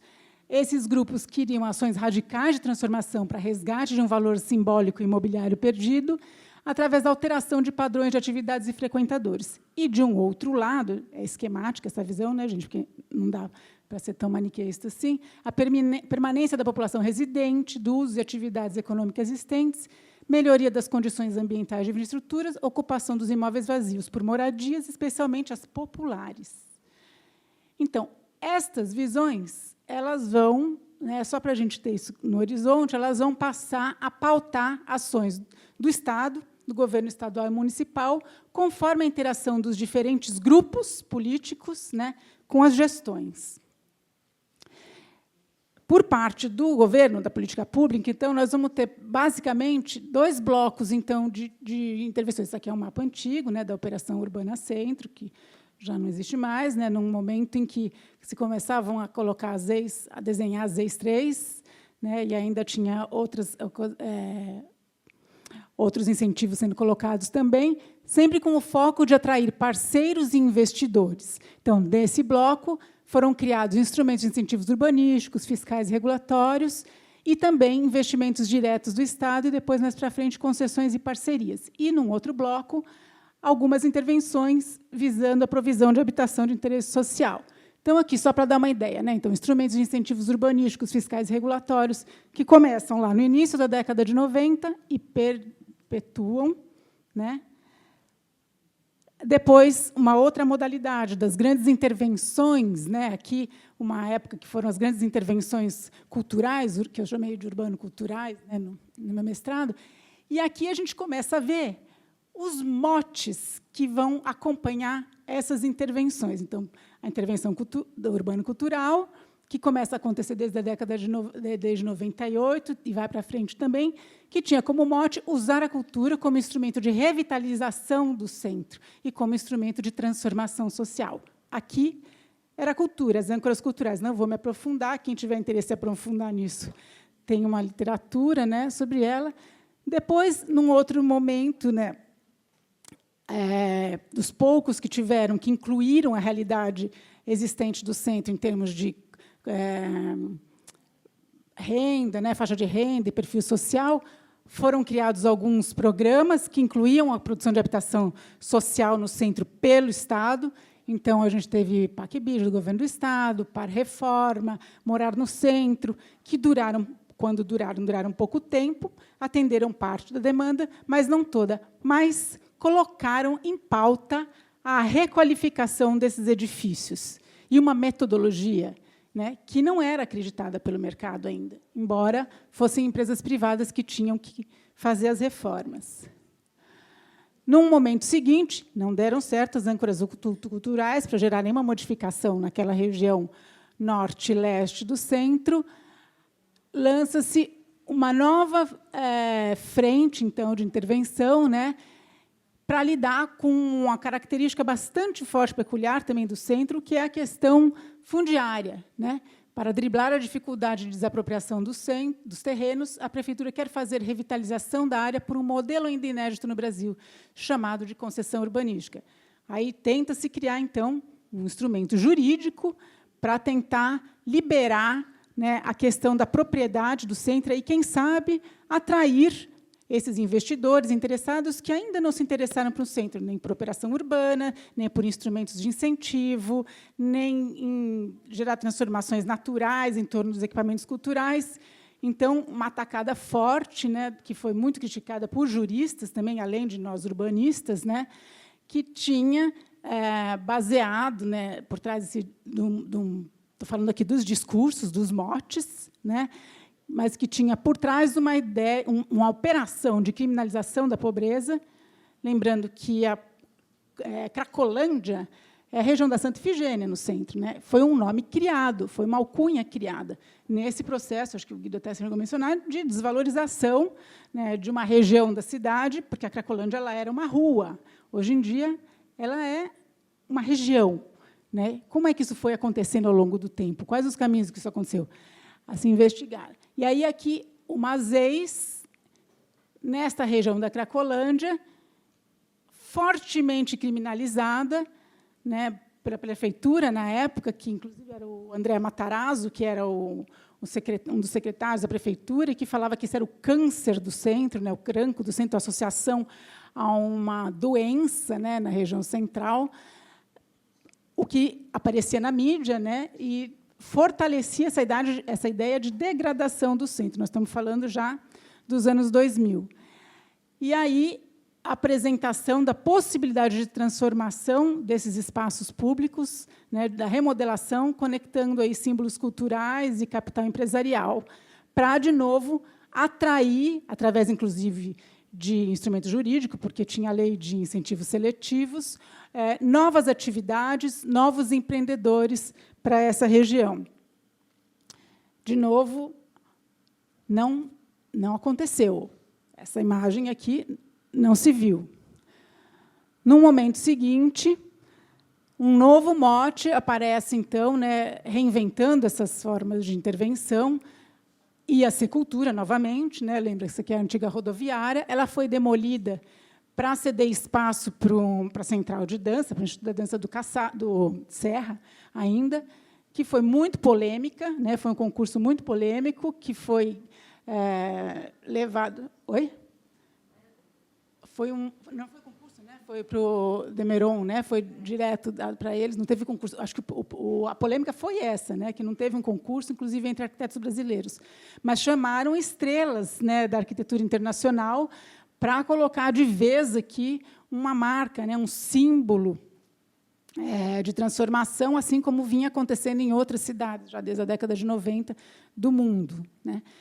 Não aconteceu, ficou esse terreno durante um tempo lá vazio, até que eu estou resumindo muito, tá? Por causa desse tempo. Tem muitos entremeios aí nesses percursos todos. Mas, enfim, esse terreno vazio, numa área super em disputa, numa região em que tinha bastante interesse do governo do Estado, especialmente em realizar transformação, e que essas transformações, como a gente estava vendo, não davam, né? Sempre entravadas. Lança-se, então, o programa da Casa Paulista, né, do governo do Estado, primeira PPP de habitação. E, de novo, né, começa a construção de um conjunto habitacional no centro de São Paulo, um projeto urbanístico e arquitetônico muito bonito para revitalizar, de novo, e trazer pessoas para morar no centro expandido de São Paulo. Então, a gente vai vendo a cultura, depois revitalizar através da facilitação fundiária, aí agora através da habitação, né? Então estamos chegando na habitação, só que de que forma, né? Também aprimorando as formas de atração da iniciativa privada, aqui através, né, de uma parceria público-privada, com uma série de vantagens, né, que são discutíveis também para os setores privados, para tentar gerar aí uma fórmula diferente da que vinha sendo lançada até então através dos instrumentos e das regulamentações urbanísticas. O Renato descreveu já, né, um pouco como foi o processo aqui da quadra 37 e 38. É importante colocar que essa PPP ela visava atingir uma população de 3 a 6 salários mínimos. Isso aqui é o material do arrolamento, né, da população que estava lá. A gente vê que 38% dessa população, por exemplo, que estavam nas quadras, ela não era passível de enquadramento na PPP. E os outros, mesmo sendo passíveis de enquadramento, na verdade, não foram beneficiados, né, Renato? Essa foto é do Mundaréu da Luz, né, que o Renato mencionou. Quais, portanto, têm sido os resultados dessas formas de intervenção, né, que eu passei rapidamente aqui do Estado, nessas áreas, né? O que resulta nisso? Remoções recorrentes, sem atendimento à população removida, os objetivos de transformação pregados pelos discursos, né, naqueles motes. Estou falando dos discursos, mas tem nos projetos, nos contratos, né, também isso descrito. Esses motes, essas ideias, objetivos, eles não têm sido atingidos, não gera a tal da transformação do centro, a revitalização, requalificação, o que quer que seja, né? E o progressivo recrudescimento da violência para lidar com essas situações, né? Então, são propostas caracterizadas pelo apagamento, pela exclusão, pelo branqueamento de grupos sociais e atividades, progressivamente, né? Acho que dá para a gente fazer um álbum de fotografias disso mesmo. E quais as ações que, de fato, aconteceram no centro e que deram diferença nessa dinâmica?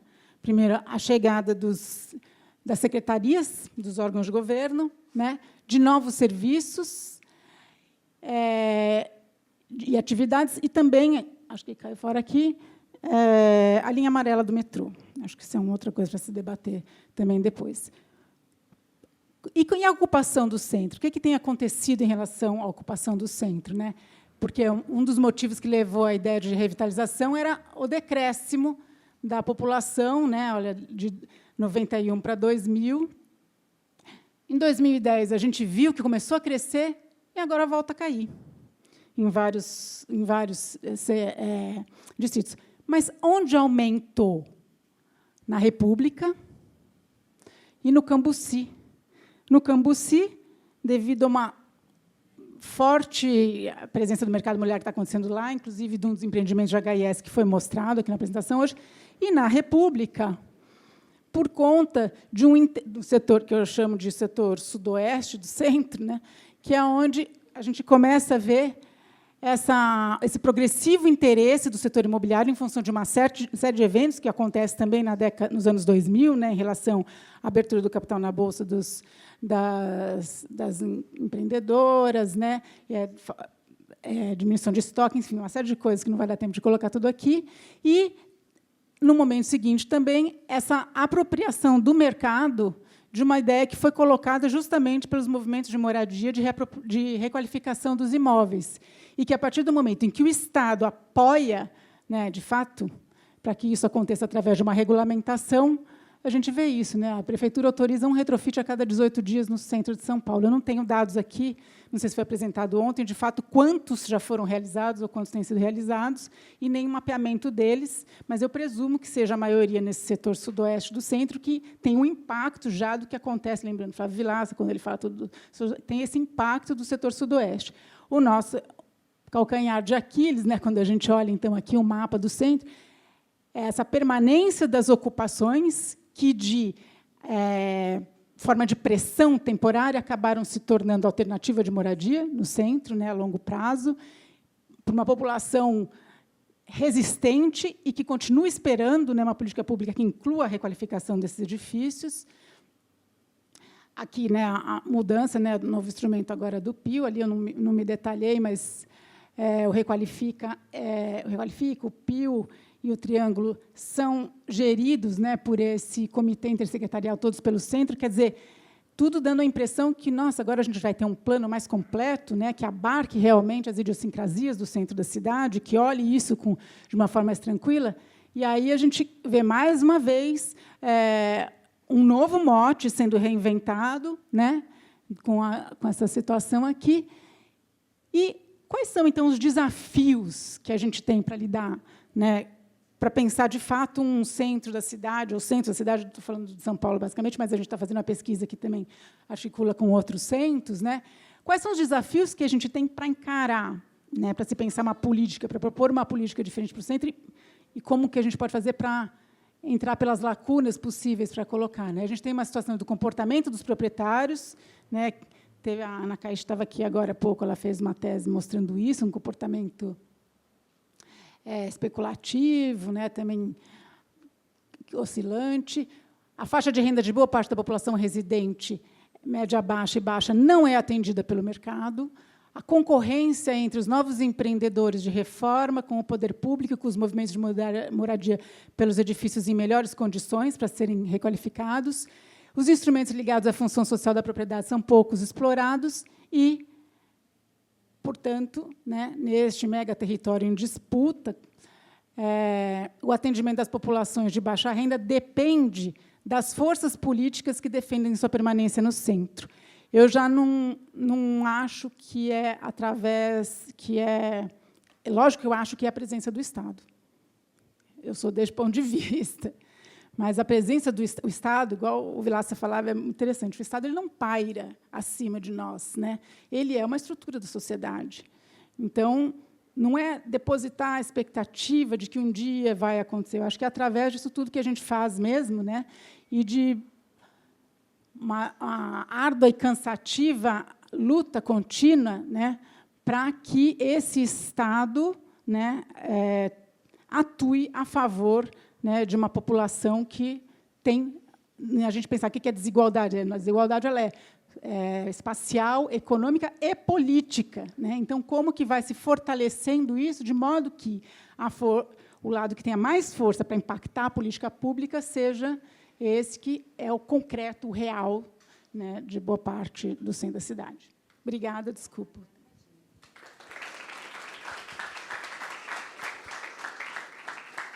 Obrigada, Bia. Já chamo os nossos convidados aqui para compor a mesa, voltar para a mesa. Pessoal, a dinâmica de perguntas vai ser um pouco diferente nessa mesa, porque a ideia é que a participação se estenda no próximo bloco. No próximo bloco, a gente vai ter uma oficina de agentes, que o pessoal da cartografia, em tempo real, ficou produzindo umas cartografias, tentando sintetizar um pouco as nossas discussões. Então, a ideia é que a gente continue a discussão dessa mesa durante essa oficina.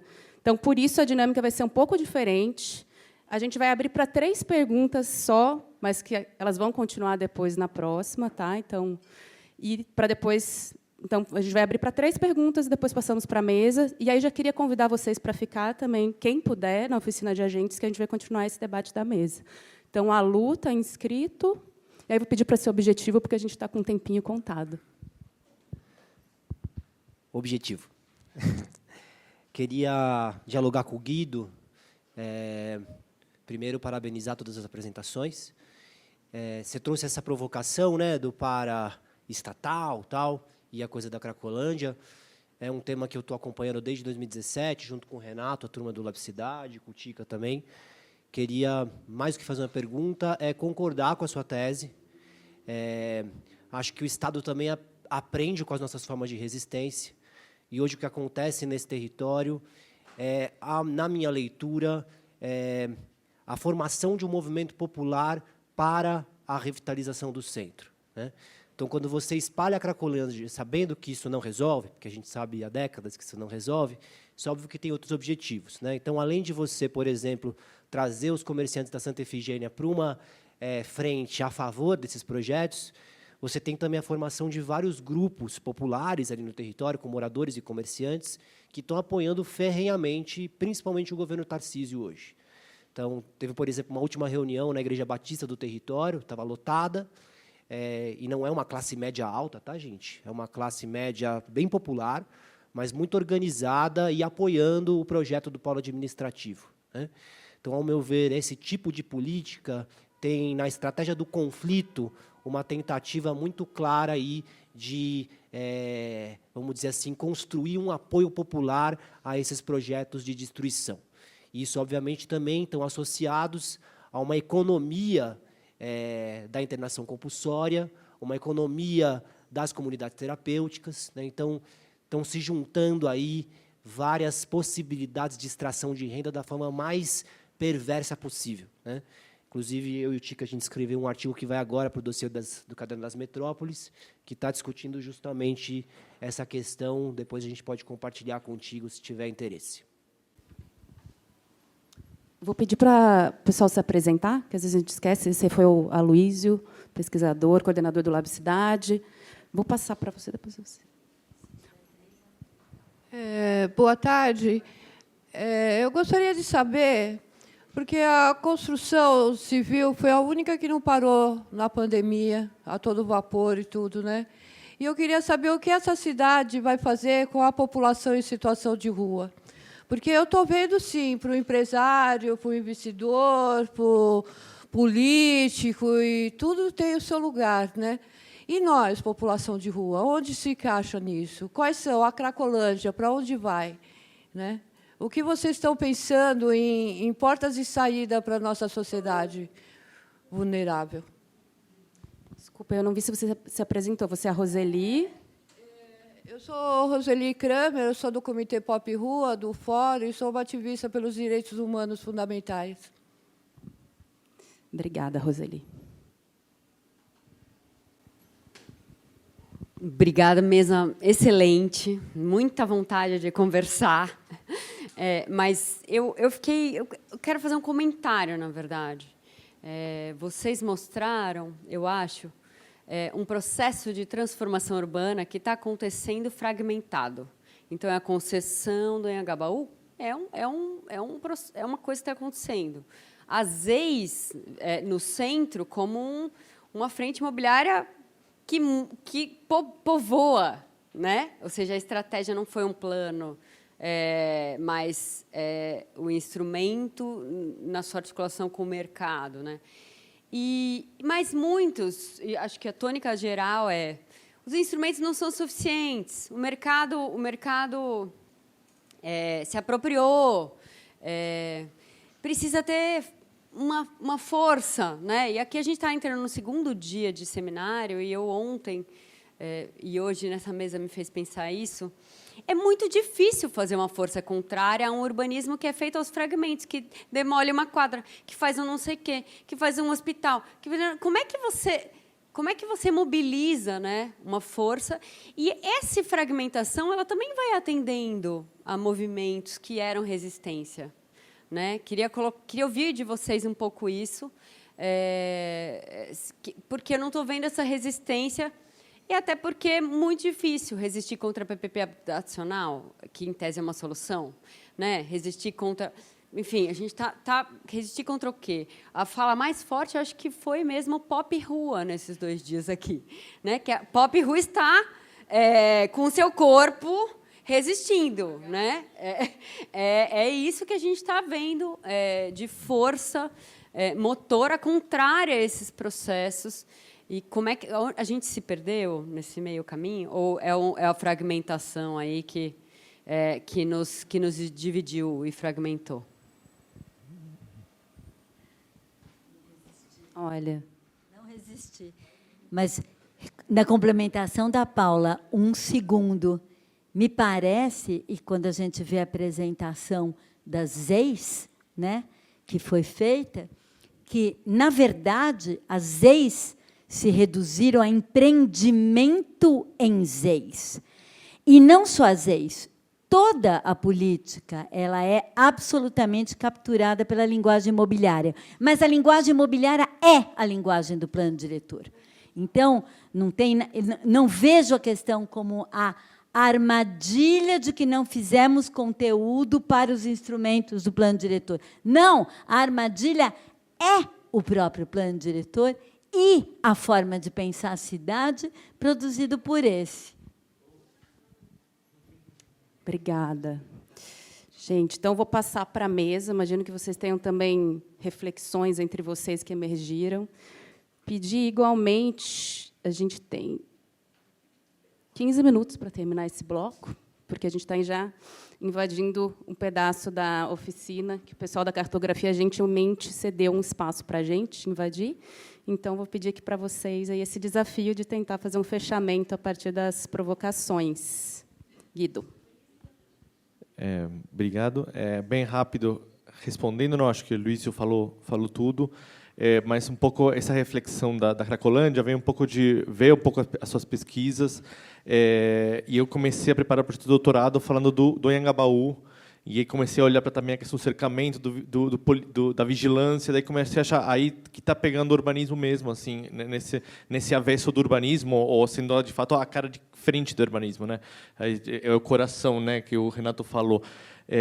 Um pouco daí falando um pouco desse processo fragmentado, de fato talvez seja bem operacional, né, Paula? Porque também entendendo que esse plano amplo, quando aparece, né, plano diretor, o zoneamento, mesmo que completamente de acordo com o que Raquel disse, que a política, a linguagem imobiliária é de fato a linguagem do plano, né, um pouco completamente de acordo, mas também quando fica esses aspectos mais amplos, aparece um lugar onde é possível a articulação e o enfrentamento, né? Eu vejo que assim, o plano diretor, o zoneamento, foram momentos que a gente conseguiu mais ou menos articular com perdas, ganhos, geralmente perdas, né? Mas esse processo fragmentado, de fato, é bem operacional da gente conseguir ficar completamente perdido, onde que está a cara, não tem conselhos, enfim, acho que ele é operativo mesmo, apesar de que agora está em cima dessa coisa bem escancarada do governo do Estado. No Campos Elíseos, eu vejo de novo a gente se articulando para um pedaço de fragmento que significa muito. Então, aparecem esses momentos aí de respiro, de articulação, sendo uma possibilidade para a gente avançar. Mas, enfim, falando bem rapidinho. Eu acho que as perguntas que são colocadas são perguntas difíceis de responder, que a gente está tentando achar essas respostas, né? Porque, primeiro, eu concordo que o plano diretor, né, a gente vê tudo que passa a acontecer no centro da cidade de um tempo para cá, no próprio centro também, tem a ver com o plano diretor, né, com essa facilitação tremenda que foi dada para o mercado, não só no centro, na cidade toda, né, uma devassa. Tem brincar de devassa. Eu já vi uma palestra da Sarah Feldman também falando quanto que se demole na cidade, né? Agora, para você tirar um alvará de demolição, é menos de 3 meses você tira um alvará de demolição. Então, tem mais demolição do que construção, quase, né? É uma devassa. É uma devassa. Eu acho assim. Eu vou fazer uma divagação assim. Então, onde que a gente pode entrar, né? O fragmento ele é uma forma de desmobilização, lógico, mas essa forma que tem sido visto o nosso espaço urbano, porque a gente também é contra o plano, né? O plano abrangente. Então, quer dizer, tem aí coisas que a gente precisa discutir entre nós, arquitetos urbanistas também, porque, do meu ponto de vista, nunca se foi colocado até hoje um debate amplo, foi assim por alguns movimentos, né? Laboratórios, nas universidades, tudo, mas uma discussão mais ampla, democrática, que depende muito de uma política partidária também, né, sobre o que é essa intervenção no centro, né? Não sei se é possível fazer isso. Eu também estou sendo totalizador, entendeu? Mas qual o que se deseja para o centro? Quais são as possibilidades? Esses desafios, como é que a gente lida com ele? Como é que a gente pode fazer uma política que ela não seja maniqueísta, vamos dizer assim, porque no fim das contas também não adianta ficar dando murro em ponta de faca, mas que ela seja includente, que ela lide com o concreto, com o real que já está aí, que é uma população e atividades existentes que é de média baixa renda. Todas essas intervenções que tiveram não incluíram isso, e elas não foram para frente, não se realizaram. Não houve uma transformação. Alguma coisa quer dizer isso para a gente, entendeu? Não é? Então, eu acho que ainda precisa ser feito. De fato, é muito cansativo, né? Não é, a gente está vendo que não é através de conselho gestor que a gente, porque eles chamam em porta fechada mesmo e muda toda a votação de uma mesa, sabe? Não é. Mas eu acho que é uma coisa que a gente tem que construir ainda e buscar conjuntamente. Sobre as ex, é uma pena tremenda, né, Sonho? O que é possível dizer que é uma pena, porque eu também estava na época que a gente foi desenhando, às vezes, o centro, né? Muita expectativa. PRIs, né, que achavam, quem não conhece, é Programa de Reabilitação Integrada do Habitat, que eu acredito que é esse um caminho para a gente lidar com essas áreas centrais, com a reabilitação integrada, abrangente, compreensiva, né, e realista, né, com todas as forças que a gente tem. Não adianta a gente negar, né, a gente tem que articular de uma forma, mas tem um objetivo claro. Então, é uma pena esse esvaziamento. Acho que vem um novo esvaziamento com essa história da HIS em todo empreendimento, igual aconteceu com a outorga onerosa. Enfim, a gente vai vendo essa repetição nos instrumentos urbanísticos também. Mas, enfim, menos respostas e para a gente ver como é que é possível, né? Eu também tenho mais dúvidas do que soluções, assim, mas eu concordo. Eu acho que tem uma questão que tem que ficar muito forte dessa desigualdade de forças, porque, para mim, assim, esse processo de revisão agora, PDE de 2023 e o zonamento de 24, e a forma como isso foi feito, como a Câmara teve um descaramento, de certo modo, né, de alterar de um modo e está aí. E agora eles estão falando, não sei se vocês viram a notícia hoje, de que vai votar de novo, porque tem problemas com o mapa. Então, eu acho que são questões, eu acho que a gente está nesse momento que parece que a gente está sendo atropelado por tudo isso e por essa apropriação, porque, de fato, o desenho das EIs, que estava lá no plano de 2002, no plano da Erundina, né, depois plano de 2002, depois agora, assim, ele ainda tem essas expectativas que eram dadas e eram discutidas antes. Só que isso foi, de fato, apropriado, né? E, assim, o que a gente faz agora a partir disso? Eu acho que tem produções, e acho que pensando no desenho do Minha Casa Minha Vida, eu acho que tem um atendimento dentro dessas EIs que, de fato, vai para uma população que vai morar lá, e eu aí achei interessante o dado do Cambuci, com o crescimento populacional lá, porque depois eu não tive tempo de comentar o mapa, mas a produção que está tendo de HIS em ZEIs, de ZEIs, tem muita produção no Cambuci. E ela me parece uma produção mais para morar, não é a mesma intenção dessa produção que tem junto aos eixos de alocação e tal, né? Então, acho que a gente tem que... Agora, meu esforço, minha pesquisa do doutorado, assim, é um esforço de entender o que é esse HIS que está sendo produzido por diferentes agentes em diferentes territórios, né? Porque eu acho que tem uma diferença aí. Só que, ao mesmo tempo, a gente está com esses atropelos de legislação. Eu até trago, acho que a Paula me deu uma referência no mestrado, do Franco Mancuso, e ele fala sobre o zoneamento, que o zoneamento é uma pactuação de conflitos antecipada, porque isso faz com que depois o mercado consiga atuar diretamente sobre o território. Então, ele sabe que vai ter que ter um conselho nas EIs que tem um conflito, mas nas EIs que estão vazias não precisa ter conselho. Então, ele já vai lá e já considera aquilo no modelo de negócio deles, né? Então, mas lá tem ZEIs e lá tem ocupações, né? Então, são essas as questões, assim, né, que a gente tem que colocar. E eu só coloco também um ponto de atenção. Esses HIS em R2V, a fórmula da outorga, só para a gente também, como pesquisadores, ficar de olho, a fórmula da outorga barateia quanto mais se constrói. A gente estava tentando pensar um regulamento que travasse, de certo modo, isso. Eu acho que não vai sair, mas vamos ver, assim, cenas dos próximos capítulos, porque talvez ainda o Fundurb arrecade muito menos com a produção de residencial vertical, que vai botar HIS lá no meio, porque vai baratear a outorga. Só para mais um aspecto, mas é isso.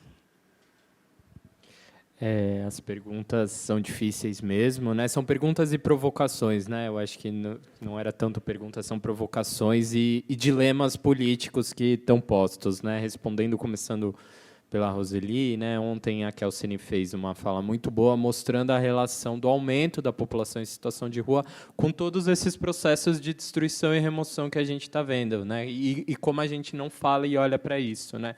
Que a face menos reluzente, né, de todas essas dinâmicas que a gente está falando está muito atrelado ao aumento da população em situação de rua, né? A gente acompanhou a remoção dos 2 quarteirões em pandemia, que foi um momento que, no centro, né, o aumento da população de situação de rua, de famílias inteiras nas ruas, não conseguindo pagar os aluguéis, né, no centro isso cresceu muito. E acho, fazer mais um parênteses também, quando a gente fala da remoção e demolição, né, que a gente acompanhou nesses quarteirões, a gente está falando da destruição de territórios e de tecidos sociais, né, e circuitos sociais, a escola onde vai, das relações pessoais, mas a gente viu também uma longa desestruturação de todos os equipamentos de assistência nessa região, né? Então a violência, né? Ela é em múltiplas camadas, ela é em múltiplos níveis, né? Não é só a violência da remoção, né? A da desestruturação dos equipamentos, da demolição, né? É uma composição que vai destruindo mesmo. Quando a gente fala de destruição é nesse sentido, né? E ela tem em várias frentes.